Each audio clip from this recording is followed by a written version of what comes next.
민주당은 당대표까지 나서서 대법원장 청문회에 힘을 실었고요. 이 법사위의 민주당 간사죠. 김용민 의원 같은 경우는요. 조 대법원장 수사를 겨냥한 공수처법 개정안까지 발의를 하면서 지금 압박 수위를 높이고 있습니다. 그런데 이 공수처법 개정안을 놓고서는요. 국회의 법사위 전문위원, 또 대법원, 또 정부 측인 법무부 모두가 우려의 목소리를 냈다고 합니다. 네, 어제 저희 TV조선 단독 보도로 알려진 내용입니다. 이틀 전 이 법사위 소위에서 김용민 의원이 이 대표 발의한 공수처법 개정안에 대한 논의가 있었고, 이 자리에 참석한 이 법원 행정처장과 법무부 차관, 국회 법사위 수석 전문위원이 모두 이 공수처의 권한 남용 등을 우려했다는 겁니다. 앞서 저희도 전해드렸지만 이 김 의원이 발의한 공수처법 개정안은요. 대법원장과 검찰총장, 이 판검사 등의 수사 범위를 기존의 직무와 관련된 뇌물수수, 직권남용 등 이 8가지로 정해놓은 그 어떤 현행과 달리 모든 범죄로 확대하는 내용으로 이 야당에서는 사실상 조의대 표적 수사형이 아니냐 이런 비판을 하고 있습니다. 관련해 소위에 참석한 배형원 이 법원 행정처 차장은요. 직무와 무관한 이 범죄까지 확대를 하는 것은 이 공수처 설립 취지와 맞지 않다 이렇게 지적을 했고요. 이진수 법무부 차관은 공수처 검사의 권한 남용으로 귀결될 우려가 있다라는 입장을, 그리고 이 법사위 수석 전문위원도 비슷한 다른 법안들과 함께 민간인에게까지 기소권을 갖게 될 수 있다는 그런 검토 의견을 낸 것으로 전해졌습니다. 이렇게 국회, 정부, 법원 측의 참석자 3명 모두가 부정적 의견을 밝혔음에도 불구하고 민주당은 이 공수처법 개정 법안의 강행 의지를 꺾지 않고 있습니다.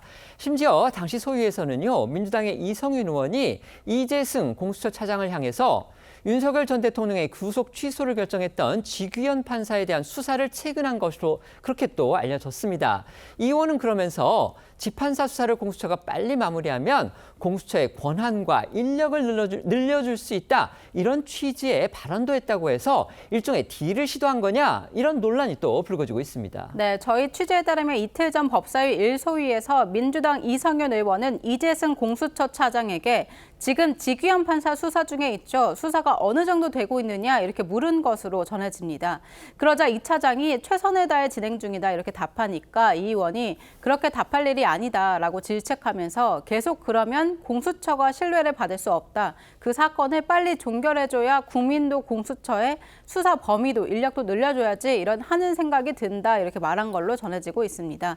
이른 시일 내 수사에서 법원에도 결과를 통보하고 수사 대상이 아니면 아닌 대로 결과를 법원에 알려 조치를 취하게 해달라 이렇게 재차 압박한 것으로도 전해지고 있습니다.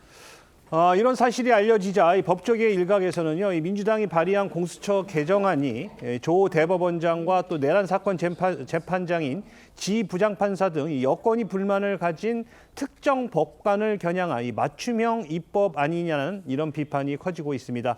장영수 고려대 로스쿨 교수는요, 이 국민일보의 맥락상 특정인을 겨냥한 법안이라는 게 너무 분명하고 사실상 민주당의 속내가 드러났다면서 모두에게 평등하게 적용돼야 할 이 법의 정신을 정면으로 위배한 것이라고 지적하기도 했습니다. 관련해 야당의 비판 목소리도 듣고 오시겠습니다. 상권분립 체계 하에서 어떻게 그런 발상을 하는지 도무지 이해할 수가 없습니다. 사법부가 무너진다면 독재로 가는 길밖에는 남지 않습니다. 최근 점점 더 수위가 높아지고 있는 이 조희대 대법원장에 대한 민주당의 공세는요.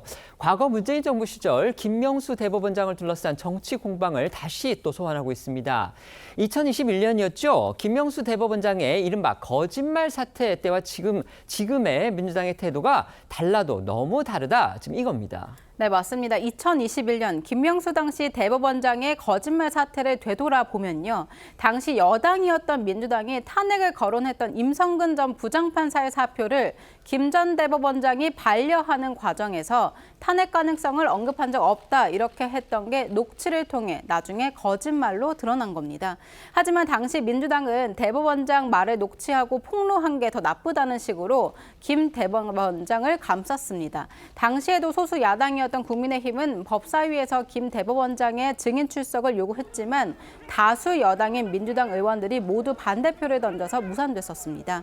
지금 민주당이 확실한 근거도 제시하지 못하고 있는 회동 의혹으로 대법원장의 청문회까지 강행하려는 상황과 비교하면 태도가 크게 다르다, 이런 평가가 나오는 겁니다. 민주당이 당시에는 김명수 대법원장의 목소리가 담긴 녹취, 이건 뭐 굉장히 강력한 증거라고 볼 수가 있겠죠.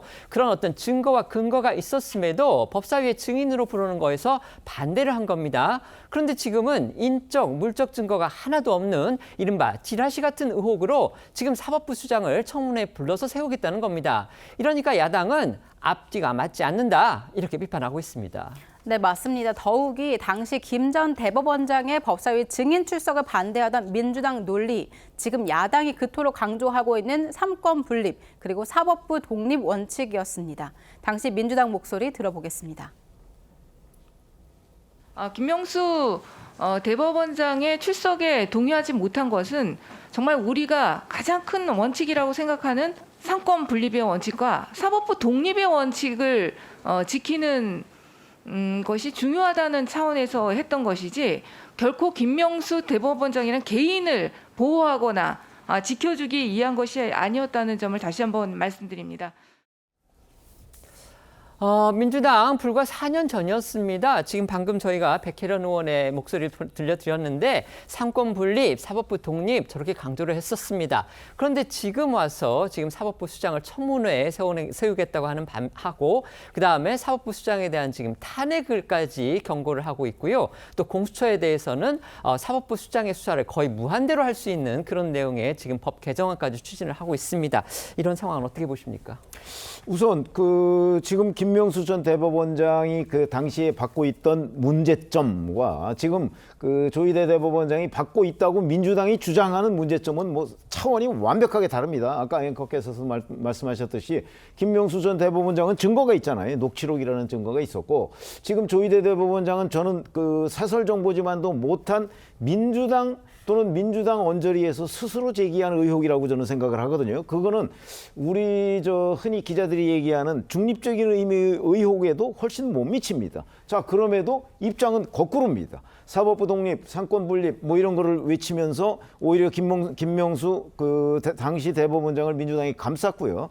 지금은 이제 조희대 대법원장을 공격하고 있는데 뭐 달리 설명이 필요 없을 정도로 김명수 대법원장이야 뭐 문재인 대통령, 그러니까 지금 민주당 정부에서 문재인 대통령이 지명한 사람이고, 지금 조희대 대법원장은 지금은 이재명 정부지만 결국 윤석열 대통령이 지명했다는 그 이유 아닌가요? 그래서 자기들 정권이 지명을 했던 대법원장은 뭐 다른 확실한 어떤 가치 판단이 있음에도 불구하고 무조건 감싸고, 그리고 윤석열 대통령이 지명한 대법원장에 대해서는 별 근거가 없음에도 불구하고 내쫓아야 되겠다. 뭐 결국 그거와 다름이 아니다, 이렇게 생각합니다. 네.